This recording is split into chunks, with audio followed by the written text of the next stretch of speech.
पाव भाजी एक Indian street food जिसकी शुरुआत हुई मुंबई की सड़कों से, लेकिन आज ये सिर्फ इंडिया में ही नहीं बल्कि विश्व भर में बहुत ही पॉपुलर है। इस डिश की खासियत कि इसे आप चाहे ब्रेकफास्ट में खाएं, लंच में, डिनर में या फिर स्नैक में, यानी कि दिन के किसी भी वक्त इसको खाया जा सकता है।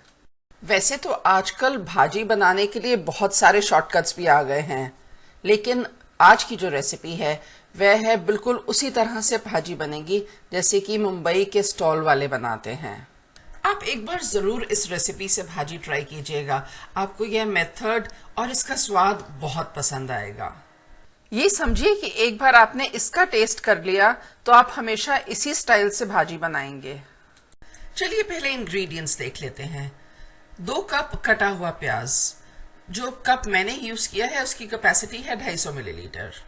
5 मीडियम साइज के लाल टमाटर, कोशिश करिए कि टमाटर का रंग अच्छा लाल हो, ऑरेंजिश ना हो। यहाँ मेरे पास मिक्स्ड साइज के कुछ आलू हैं जिन्हें मैंने पहले से उबाल कर ठंडा कर लिया है। अगर देखें तो मीडियम साइज के 7 आलू के बराबर है। आलू, प्याज और टमाटर 3 सबसे इंपॉर्टेंट इंग्रेडिएंट्स हैं। इसके अलावा है फूल गोभी, गाजर और शिमला मिर्च। आप चाहें तो बंद गोभी भी डाल सकते हैं या फिर coloured bell peppers, orange, yellow और रेड। 1.5 बड़े चम्मच जिंजर गार्लिक पेस्ट, 2 बड़े चम्मच ग्रीन पीस, हरे मटर, चाहे तो फ्रेश लें चाहे फ्रोजन। मैंने फ्रोजन मटर लिए हैं। मसालों में मैं लूंगी कश्मीरी लाल मिर्च, ये बहुत जरूरी है, इसी की वजह से भाजी का रंग बहुत अच्छा आता है। लाल मिर्च, पिसा धनिया और नमक। और सबसे जरूरी मसाला पाव भाजी मसाला, इसी की वजह से भाजी में स्वाद आता है, जो भाजी का टिपिकल स्वाद है। यह मैं लूंगी 1.5 बड़े चम्मच। 4 बड़े चम्मच मक्खन और कुकिंग के लिए चाहिए थोड़ा सा पानी। सर्व करते टाइम ऊपर से डालेंगे हरा धनिया, हरा प्याज या लाल प्याज और नींबू। आज की रेसिपी की खासियत यह है कि अगर आपके पास प्याज कटा हुआ है और जिंजर गार्लिक पेस्ट रेडी है और आपके आलू उबले हुए और ठंडे आलू हैं, मान लो फ्रिज में पड़े हैं, तो आप बाकी सब्जियों को काटने का काम बाद में कर सकते हैं, एक बार कुकिंग शुरू करने के बाद। इससे प्रिपरेशन टाइम बच जाता है बहुत सारा। अगर आप बहुत सारे लोगों के लिए भाजी बना रहे हैं तब आप चाहें तो आप ये बाकी की सब्जियां, मटर, गोभी, गाजर, शिमला मिर्च वगैरह, इन सबको उबाल सकते हैं, कुकर में 1 सीटी दिला दें। लेकिन अगर आप मान लो 8-10 लोगों के लिए भाजी बना रहे हैं तो आप सब्जियां काटने का काम एक बार कुकिंग शुरू करने के बाद कर सकते हैं। आज मैं भी वही करने लगी हूं। यहां पर मैंने ये नॉनस्टिक पैन गरम करने के लिए रखा है मीडियम हीट पर। ठेले वाले भाजी को एक बहुत ही बड़े तवे पर बनाते हैं, पर हमारे पास घर में तो उतना बड़ा तवा है नहीं, तो हम पैन में ही बनाएंगे। पैन गरम होने पर मैं उसमें डालूंगी 1 टेबलस्पून मक्खन और हाथ के हाथ गैस भी स्लो कर दूंगी, लो हीट पर। मक्खन को अगर मैं तेज आंच पर पिघलाऊंगी तो वह बहुत ही जल्दी जलने लगता है, तो वो अवॉइड करने के लिए मक्खन को हमेशा लो हीट पर, धीमी आंच पर पिघलने दें। और एक बार जब मक्खन मेल्ट हो जाएगा तो मैं इसमें जिंजर गार्लिक पेस्ट डाल दूंगी और अच्छे से मिला दूंगी। अब जिंजर गार्लिक पेस्ट को हमने कोई बहुत ज्यादा ब्राउन नहीं करना है, बस कुछ सेकंड के लिए भूनना है ताकि जो इसकी कच्चेपन की स्मेल है वो खत्म हो जाए। अब इसमें डाल दूंगी कटा हुआ प्याज 2 कप और इसे भी अच्छी तरह से मिला लूंगी। अब हीट को मीडियम कर सकते हैं। प्याज को भी बहुत ज्यादा ब्राउन नहीं करना है, बस हल्के गुलाबी होने तक प्याज को भूनना है। प्याज के इन सभी पीसेस को मैं ठीक से स्प्रेड कर दूंगी, पैन के ऊपर एक लेयर में बिछा दूंगी। इससे प्याज फ्राई भी जल्दी होंगे और बिल्कुल एक जैसे फ्राई होंगे। पैन को भी अभी ढक्कन से ढक दूंगी ताकि जो अनियंस हैं, प्याज हैं, वे जल्दी फ्राई हो जाएं। और तब तक मैं काट लूंगी गाजर। गाजर को गलने में सबसे ज्यादा टाइम लगेगा, तो सबसे पहले इसी को ही बारीक बारीक काट कर पैन में ट्रांसफर करना है। और बीच बीच में जो अनियंस भून रहे हैं उनको भी हिलाते रहना है, बीच में चम्मच चलाते रहना है। ये देखिए मैंने गाजर के कैसे छोटे छोटे पीसेस काट लिए हैं। हमारे प्याज भी भुन गए हैं, ब्राउन नहीं करना, हल्का गुलाबी ही रखना है। इसमें मैं डाल दूंगी गाजर के सारे पीसेस और अच्छी तरह से मिला दूंगी। अब हम चाहते हैं कि गाजर जल्दी से जल्दी गले, तो इसमें डाल देंगे 1 टेबलस्पून 1 बड़ा चम्मच पानी और फिर से हिलाकर ढक देंगे। एक बार प्याज भुन जाए तो बाकी सब्जियों को धीमी आंच पर ही पकाना है और जब तक गाजर पकती है तब तक मैं फूल गोभी काट लूंगी। इसे छोटे छोटे पीसेस में काटना है। साथ साथ सब्जियों को भी चलाते रहेंगे पैन में ताकि वे नीचे लग ना जाएं। फिर से ढक्कन लगाकर सब्जियों को पकने देंगे और यहाँ हमारी गोभी भी कट गई है। गाजर को कुक होते हुए 2 मिनट हो चुके हैं। अब इसे चेक कर लेते हैं। गाजर अभी भी थोड़ी सी कच्ची है और हमें ऐसी ही चाहिए क्योंकि अभी ये बाकी सब्जियों के साथ भी पकेगी। इसमें मैं डाल दूंगी कटी हुई गोभी 4 बड़े चम्मच और इसे भी अच्छे से मिक्स कर लूंगी। अब गोभी को भी कुक होने के लिए थोड़ा से पानी की जरूरत है तो 1 टेबलस्पून पानी डाल देंगे और अच्छी तरह से मिक्स करके ढक्कन से ढक के इसे कुक होने देंगे। और जब तक बाकी सब्जियां गल रही हैं अब मैं काट लूंगी शिमला मिर्च। गोभी को भी लगभग 2 से 3 मिनट लगेंगे। हमारी शिमला मिर्च भी कट कर तैयार है। चलिए सब्जियों को चेक करते हैं। सब्जियों को बीच बीच में भी हिलाते ही रहना है, नहीं तो ये नीचे लग जाएंगी। इसमें मैं डाल दूंगी शिमला मिर्च और इसे भी अच्छे से मिक्स करके कुक होने देंगे। अभी फिर से मैं इसमें 1 बड़ा चम्मच पानी का डाल दूंगी ताकि सब्जियां आराम से कुक हो जाएं और इसे मिक्स करके फिर से ढक के कुक होने देंगे। अब ये जो स्टाइल है कुकिंग का कि सब्जियां बारी बारी से डल रही हैं, ये बिल्कुल वैसा ही है जैसे मुंबई के ठेले वाले करते हैं। सबसे पहले वो सब्जी डालें जो कि सबसे ज्यादा टाइम लेती है कुक होने में। जिस सब्जी को सबसे कम टाइम लगेगा उसको सबसे एंड में डालना है। और जैसा कि आपने देखा जब तक सब्जी कुक हो रही है तब तक हमें बीच में टाइम मिल जाता है बाकी की सब्जियां काटने का। ये 1 मिनट हो गया है। सब्जियों को चेक कर लेते हैं। ये अब थोड़ी सॉफ्ट हो चुकी हैं। इसमें मैं हरे मटर डाल दूंगी और साथ में डालूंगी आधा चम्मच नमक। अभी नमक थोड़ा ही डाल रही हूँ सिर्फ इतनी सब्जियों के लिए। नमक डालने से सब्जियां जल्दी कुक होने लगती हैं। इसे अच्छी तरह से मिक्स कर लेंगे और इसमें फिर से डाल दूंगी 1 बड़ा चम्मच पानी। पानी को भी अच्छी तरह से मिलाकर पैन को ढककर कुक होने देंगे। और जब तक ये सब्जियां कुक होती हैं तब तक मैं टमाटर काट लूंगी और साथ ही बीच बीच में इन सब्जियों को भी चलाती रहूंगी। टमाटर काटने के बाद अगर मैं इन्हें मेजरिंग कप में नापूं तो ये लगभग 3.5 कप टमाटर हैं, कटे हुए टमाटर। 2 मिनट हो गए हैं। इन सब्जियों को फिर से चेक कर लेते हैं। सब्जियां थोड़ी और टेंडर हो गई होंगी।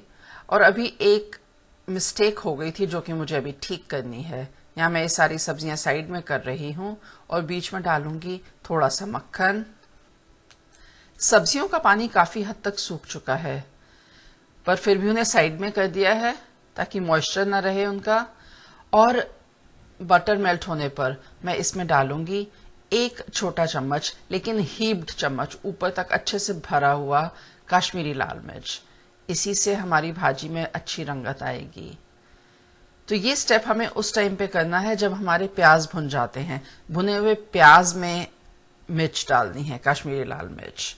उस टाइम अलग से मक्खन डालने की जरूरत नहीं पड़ती क्योंकि प्याज में ही काफी सारा उस टाइम पे बटर होता है। तब ये हमारी मिर्च भुन गई है और हीट को स्लो रखना है जब आप मिर्च का काम कर रहे हैं। और देखिए मिक्स करने पर एकदम से ही रंगत बदल गई, सारी सब्जियां लाल हो गई हैं। इसे अब मैं मैश कर लूंगी। जैसा कि भाजी में होता है कि सब्जियों के छोटे छोटे पीसेस दिखाई देते हैं, मोटे मोटे टुकड़े नहीं दिखते, तो इन्हें मैश कर लेंगे। अभी पूरी तरह से मैश भी नहीं करना है क्योंकि बाद में टमाटर और आलू के साथ भी सब्जियां मैश होंगी। अगर मैं अभी से ही अच्छे से मैश कर दूंगी तो जब तक सब्जी पूरी पकेगी टमाटर और आलू के बाद, तब तक तो इन सारी सब्जियों का पेस्ट ही बन चुका होगा। और भाजी में वैसा नहीं होता। भाजी में सब्जियों के छोटे छोटे टुकड़े दिखने चाहिए। इसमें अब मैं डाल दूंगी 3.5 कप कटे हुए टमाटर। अब देखिए टमाटर का रंग कितना बढ़िया है, कितने लाल हैं टमाटर। ऐसे ही लीजिएगा ताकि सब्जी की रंगत अच्छी आए। इसमें डालूंगी आधा चम्मच नमक। अब ये टमाटर के लिए हो गया नमक और इसे अच्छी तरह से मिला दूंगी। अब सब्जियों को पकने के लिए 4 से 5 मिनट लग जाएंगे, तो इसके लिए मैं थोड़ा सा पानी डाल दूंगी, लगभग 2 बड़े चम्मच, और इसको मिलाकर ढक दूंगी। जब तक अब टमाटर सॉफ्ट होते हैं मैं आलू छील कर तैयार कर लूंगी। जब भाजी के लिए आलू उबालें तो उसे बहुत ज्यादा सॉफ्ट नहीं करना है, थोड़े से खड़े खड़े रहें आलू, और उन्हें फिर ठंडा कर लें। चलिए इसको भी देख लेते हैं। टमाटर काफी गल चुके हैं और रंगत देखिए कितनी खूबसूरत रंगत आई है कश्मीरी लाल मिर्च और अच्छे रंग के टमाटर की वजह से। सब्जी को देखकर ही मन खुश हो जाता है। अब इसे भी मैं पोटैटो मैशर से मैश कर लूंगी। अगर आपके पास पोटैटो मैशर ना हो तो आप कड़छी की बैक साइड से भी मैश कर सकते हैं। अगर आप बहुत सारे लोगों के लिए भाजी बना रहे हैं और जैसा कि पहले कहा मैंने कि आप गोभी गाजर वगैरह को कुकर में सीटी दिला लें, तो उन उबली हुई सब्जियों को आप तब डालें जबकि मैंने यहाँ पर गाजर डाली थी। तो सब्जियां डालें, नमक मिलाएं, फिर टमाटर मिलाएं और ऐसे ही मैश कर लें। तो इस स्टेज पर अब मैं ये आलू डाल दूंगी। आलू को ऐसे हाथ से ही क्रश कर लेंगे, मोटा मोटा, बहुत ज्यादा मैश नहीं करना है क्योंकि बाद में भी पोटैटो मैशर से मैश करेंगे। और इसमें अब मसाले मिलाते हैं। 3/4 चम्मच नमक, नमक को एंड में एडजस्ट कर लेंगे। 1/3 टीस्पून, 1/3 चम्मच लाल मिर्च। ये लाल मिर्च काफी तीखी है और पाव भाजी मसाला डालेंगे तो उससे भी काफी तीखापन आएगा, तो मिर्च को भी अगर जरूरत हुई तो बाद में एडजस्ट कर सकते हैं। एक अच्छा भरा हुआ चम्मच, छोटा चम्मच धनिया पाउडर और 1.5 बड़े चम्मच पाव भाजी मसाला। इन सभी मसालों को अच्छे से मिक्स कर लेंगे। अभी यहाँ पर ये सारी सब्जियां पकी हुई हैं, आलू भी उबले हुए हैं, तो इसमें कोई भी चीज कच्ची नहीं है।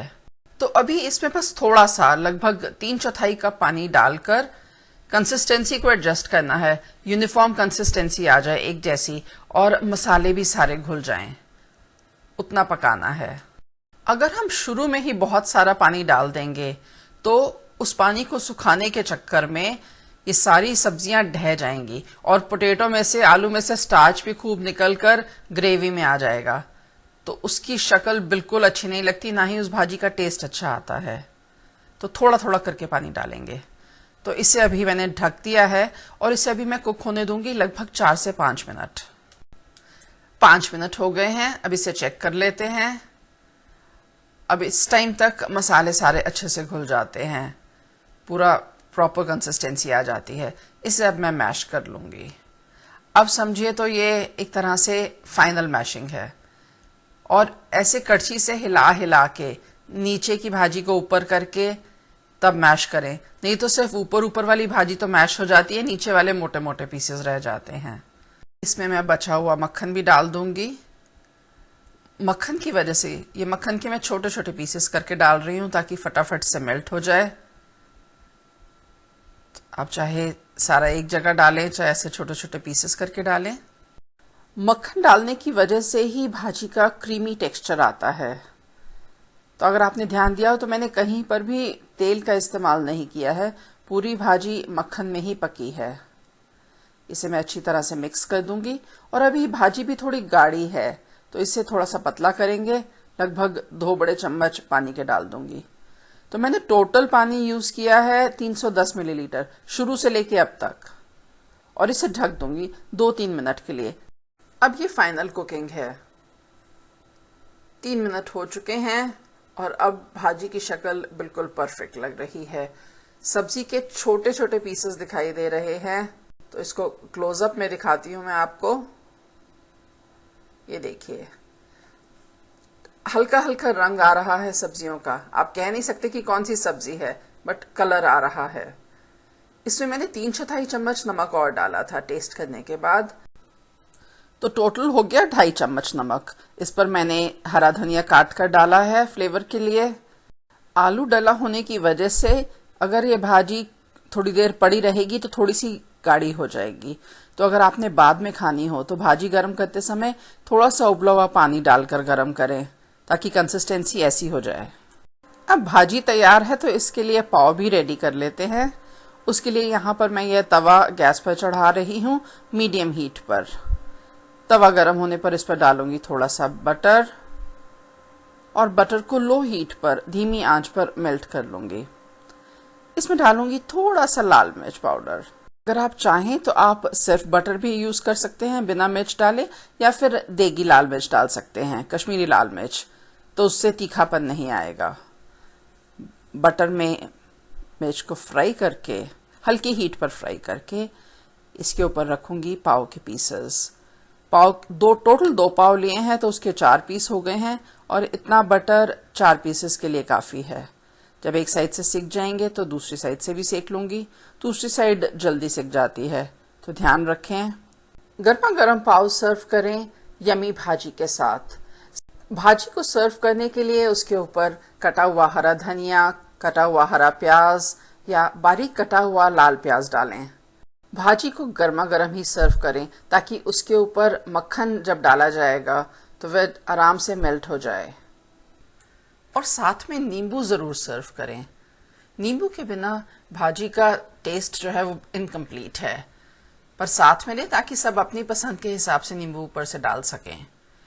अगर आप भाजी सभी लोगों के लिए एक बड़े बोल में सर्व कर रहे हैं तो उसके ऊपर आप मक्खन और कश्मीरी लाल मिर्च का तड़का डाल सकते हैं, और थोड़ा सा हरा धनिया और हरा प्याज भी बड़े बोल में डाल सकते हैं। इंडिविजुअल प्लेट्स में साथ में दीजिए कटा हुआ प्याज और नींबू। तो फ्रेंड्स, ये हुई मेरी पाव भाजी की रेसिपी, बिल्कुल मुंबई के स्टॉल्स की तरह बनी हुई। इस मेथड से भाजी बहुत ही टेस्टी बनती है। आप अपनी फैमिली और फ्रेंड्स के लिए जरूर बनाइएगा, और अपने फीडबैक कमेंट सेक्शन में मेरे साथ शेयर कीजिएगा। मुझे आपके कमेंट्स का इंतजार रहेगा। ये वीडियो देखने के लिए आपका बहुत बहुत धन्यवाद।